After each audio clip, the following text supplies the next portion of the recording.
ఈరోజు మన అలంకార్ హోటల్లో వెజిటేబుల్ పలావ్ ఎలా తయారు చేద్దాం చూద్దాం రండి. ఇప్పుడు ముందుగా మనం 5 కేజీల పలావ్కి 1/2 లీటర్ ఆయిల్ పోద్దాము.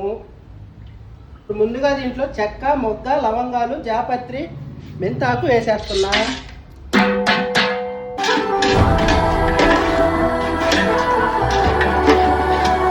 ఇప్పుడు వేసి బాగా ఫ్రై అయిపోయినాయి. ఇప్పుడు మనం దీంట్లో పచ్చిమిరకాయలు కూడా వేసేస్తున్నా, ఎర్రగడ్డలు కూడా వేసేస్తున్నా.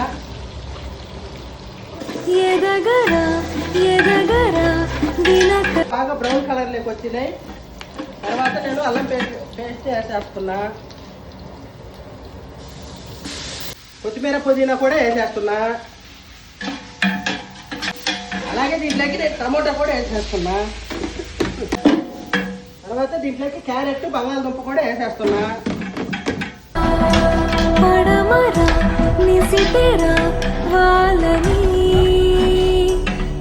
తర్వాత సాల్ట్, ధనియాల పొడి, చిల్లీ పౌడర్ వేసేస్తున్నా. ఇప్పుడు అన్ని మసాలాలు అయితే బాగా పట్టేసినాయి. ఇప్పుడు 1.5 డబ్బా నీళ్ళు అయితే పోసేస్తున్నా. 1% నీళ్లు వేడెక్కినాయి. మనము ముందుగా నానేసుకున్న బియ్యం వేసేస్తాం.